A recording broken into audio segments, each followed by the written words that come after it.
تو اس وقت بھی کچھ منافقین یقیناً رہے ہوں گے اور کفار نے بھی یقین نہیں کیا ہوگا کہ بھئی یہ اپنی طرف سے بول رہے ہیں کہ کون ایسا ہو سکتا ہے کہ جائے اور واپس آئے.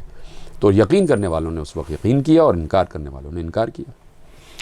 جزاک اللہ. علامہ صاحب یہ فرمائیے گا، تھوڑا سا اس پہ بھی روشنی ڈالیے گا کہ ملاقات کی خواہش کس کی طرف سے؟ کیا رسول اللہ نے کوئی پیغام بھجوایا تھا کہ میں ملنا چاہ رہا ہوں، یا اللہ نے انہیں خود طلب کیا؟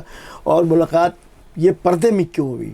اور پھر اس پہ ایک بات اور آگے مزید کہ پردے کے ایک تو یہ ہوا کہ آواز اور لہجہ جو تھا رسول اللہ نے پہچانا کہ علی مولا علی کا لہجہ، لیکن کوئی اور ایسی نشانی وہاں ایسی بات ہوئی جس سے رسول اللہ کو بالکل یقین ہو گیا کہ یہ گفتگو علی کے ذریعے ہو رہی ہے.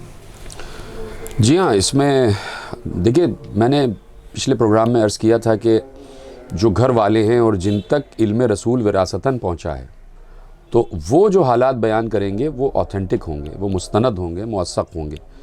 تو جو رسول کے وارثوں نے، جو رسول کے جانشینوں نے، جو رسول کے اولیاء نے اور جو مصطفیٰ بندوں نے حالات معراج بیان کیے ہیں تو وہ رسول سے سن کے ہی بیان فرمائے ہیں.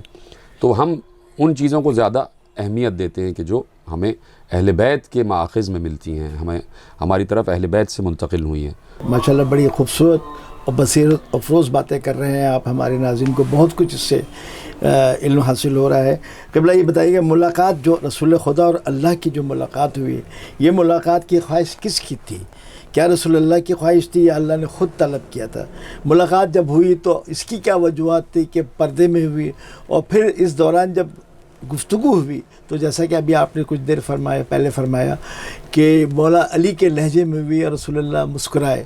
اس کے علاوہ کوئی اور بھی کوئی ایسی واقعہ یا بات ہوئی جس سے رسول اللہ کو مکمل یقین ہو گیا کہ واقعی یہ علی کے سے گفتگو ہو رہی ہے، علی کے لہجے میں گفتگو ہو رہی ہے؟ جی ہاں، اس میں بہت سے آثار، قرائن، روایتیں، درایتیں سب موجود ہیں کہ پیغمبر کی جو گفتگو ہوئی ہے وہ کس کے لہجے میں ہوئی ہے. یعنی یہ بات طے شدہ ہے روایتوں میں کہ اللہ نے کسی کے لہجے میں بات کی ہے، اور یہ بات بھی لکھی ہوئی روایتوں میں کہ پیغمبر کے کاندھے پر کسی کا ہاتھ آیا ہے. یہ بات تو طے ہے. سبحان اللہ. اب مثلا ریاض النظرہ فی مناقب الاشرا جو بہت عظیم کتاب ہے عالم اسلام کی، اس میں بھی یہ واقعات لکھے ہوئے ہیں کہ پیغمبر نے کسی کے لہجے میں بات کی اور پیغمبر کے دوش پر ہاتھ آیا. ماشاءاللہ. تو یہ جو ایک بات ہے کہ لہجہ، تو یہ بات تو طے ہے کہ میں نے جیسے کہ پچھلے پروگرام میں بتایا کہ اللہ نے اس لہجے کو اختیار کیا اور پیغمبر نے اس لہجے کو پہچانا. اور پھر مزید جو مہر تصدیق ثبت ہوئی کہ کسی کا ہاتھ پیغمبر کے شانے پر آیا. تو یہ بہت بڑے ایک مورخ گزرے ہیں ابن ابی الحدید معتزلی. انہوں نے شرح نہج البلاغہ میں ایک واقعہ لکھا ہے، اور وہ واقعہ ہے فتح مکہ کا، کہ جب پیغمبر، اچھا یہ بات تو طے شدہ ہے کہ فتح مکہ میں پیغمبر کے کاندھے پر علی بلند ہوئے. جو بت شکنی کا مرحلہ تھا، پیغمبر کے کاندھے پر امیر المومنین علی بن ابی طالب علیہ السلام بلند ہوئے. تو اس وقت وہاں پر شاعر دربار رسالت حضرت حسان بن ثابت بھی موجود تھے. تو حسان بن ثابت نے جب یہ منظر دیکھا کہ دوش رسول پر علی بلند ہیں، تو دیکھیے یہ انہوں نے 4 مصرے کہے عربی میں. تو یہ 4 مصرے بتاتے ہیں کہ یہ روایت اصحاب میں مشہور تھی جو اب میں پڑھنے جا رہا ہوں. یہ 4 مصرے بتاتے ہیں کہ اصحاب جانتے تھے اور پیغمبر نے اس روایت کو اصحاب کے سامنے بیان کیا تھا. تو انہوں نے ابن ابی الحدید معتزلی نے لکھا کہ حسان بن ثابت نے 4 مصرے کہے، جس کا مفہوم میں آپ کے حوالے کرتا ہوں کہ حسان بن ثابت نے یہ منظر دیکھ کر کہا کہ میں دیکھ رہا ہوں کہ علی پیغمبر کے کاندھے پہ بلند ہیں. تو انہوں نے ایک نقطہ دیا کہ انہوں نے لکھا کہ میں یہ دیکھ رہا ہوں کہ علی کے قدم وہاں ہیں جہاں شب معراج اللہ کا ہاتھ تھا. سبحان اللہ. واہ واہ واہ، کیا تصدیق ہوئی ہے. جی اب یہ اس سے تصدیق ہو رہی ہے کہ اصحاب میں یہ روایت مشہور تھی، کیونکہ صحابی بھی ہیں حسان بن ثابت رضی اللہ تعالیٰ عنہ، اور یقیناً پیغمبر کی شان میں نعتیں بھی کہیں انہوں نے. تو اس کا مطلب ہے کہ یہ بات طے شدہ تھی. تو اب یہ دوسری دلیل پیغمبر کو ملی کہ جو میرے کاندھے پر ہاتھ آیا تو وہ علی کا ہاتھ تھا، کیونکہ اللہ کا تو ہاتھ ہماری طرح ہے ہی نہیں، اور وہ اگر ہاتھ ہماری طرح ہو گیا تو پھر اللہ نہیں رہے گا. تو ایک تو یہ بات ہو گئی. پھر پہلا جو اس سوال کا ٹکڑا ہے وہ یہ ہے کہ کس کے طلب کرنے پر آیا، پیغمبر کی خواہش تھی. یہ یہاں پر خواہشوں کا ٹکراؤ نہیں ہے. اچھا.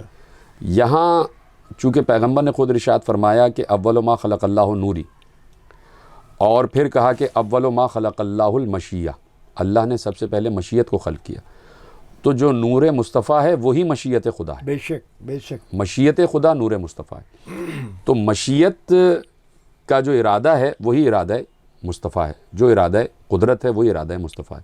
تو یہاں پر خواہشات کا ٹکراؤ نہیں ہے، اس نے بلایا اور بلانے کا انتظام بھی اسی نے کیا کہ سواری باہر کھڑی ہوئی ہے، آپ تشریف لے آئیے، پیغمبر براق پہ بیٹھے اور چلے گئے۔ لیکن یہ کہ قرآن کی آیت کہہ رہی ہے کہ سبحان الذی اسریٰ بعبدہ، یعنی اللہ لے کے گیا، اللہ لے کے گیا۔ تو یہ بات طے ہو گئی کہ وہ چاہتا تھا کہ محبوب کو اس کے اصل مقام پر واپس بلایا جائے۔ تو میں اکثر یہ کہتا ہوں کہ معراج سفر نہیں ہے کسی جانب، معراج اصل میں پیغمبر کی رجت ہے، یعنی جہاں سے آئے تھے وہیں واپس گئے، اس مقام سے ہو کے آ گئے۔ یعنی اس کا مطلب ہے آئے بھی وہیں سے تھے اور پیغمبر نے انہیں اپنے گھر میں بلا لیا، اللہ نے پیغمبر کو ان کے گھر میں بلایا، ان کے دیس میں بلایا۔ تو وہ جو قاب قوسین ہے وہ اصل میں پیغمبر ہی کا گھر ہے، وہیں سے پیغمبر چلے اور اپنے گھر پہ گئے اور واپس ہو کے آ گئے اور دنیا کو بتایا کہ اللہ نے اس طریقے سے میری پذیرائی کی۔ ماشاء اللہ۔ علامہ صاحب چلتے چلتے چونکہ پروگرام کا وقت ختم ہو رہا تو ایک چھوٹا سا اور آپ سے اپنی معلومات ناظرین کے لیے کہ یہ بتائیے گا کہ یہ معراج میں کوئی خاص پیغام اللہ نے کیا دیا؟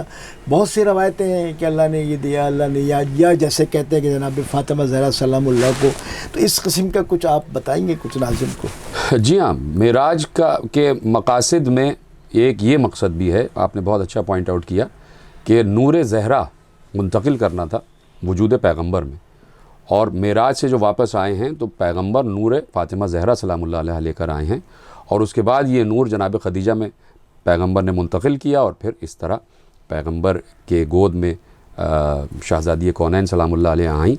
تو بی بی فاطمہ زہرا تحفہ معراج ہے، سبحان اللہ، سبحان اللہ کا تحفہ معراج پیغمبر کی معراج کا تحفہ ہے۔ ماشاء اللہ۔ پروگرام کا تو ہمارا سفر عشق معراج کا تو اختتام ہوا، لیکن چلتے چلتے ایک بات آپ سے اور پوچھتے جائیں جو آپ بہتر روشنی ڈال سکتے ہیں کہ وہ جو کہا جاتا ہے کہ رسول اللہ کا آپریشن کیا گیا اور نعوذ باللہ ان کے سینے سے چاک کر کے غلاظت نکالی گئی اور علم ڈالا گیا، اس بارے میں آپ کیا فرمائیں گے؟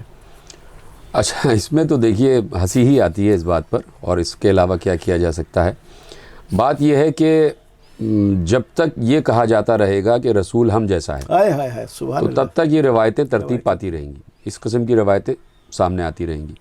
تو لوگوں نے رسول کو اپنے جیسا دکھانے کے لیے کہ بہت سے لوگ کوئی 30 برس کے بعد ایمان لایا، کوئی 40 برس کے بعد ایمان لایا، کوئی 60 برس کے بعد ایمان لایا، تو ان کے اس ایمان لانے کے عمل کو پیرالل کرنے کے لیے کہ بھائی اگر انہوں نے حالت کفر میں زندگی گزاری ہے تو نبی بھی تو ایک عرصے جو ہیں وہ نعوذ باللہ حالت نجاست میں رہے ہیں، حالت تاریکی میں رہے ہیں کہ جبریل آئے اور ان کا سینہ چاک کیا اور وہاں سے تاریکی نکالی اور اس میں نور کو داخل کیا۔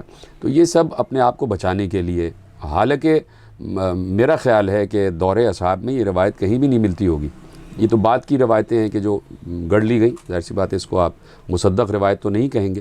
جب نبی نور ہے اور اول نور ہے، جب بات ہی ہو گئی کہ اول نور ہے، تو پھر اور جب یہ بات بھی طے ہو گئی کہ نبی کے پسینے سے 1,23,999 انبیاء بنے ہیں، تو کسی نبی کے متعلق یہ نہیں ملتا کہ حضرت آدم کا سینہ چاک کیا گیا، حضرت نوح کا سینہ چاک کیا گیا، حضرت ابراہیم، موسیٰ، عیسیٰ، کہیں بھی نہیں ملتا کہ کسی نبی کا سینہ چاک کیا ہوگا۔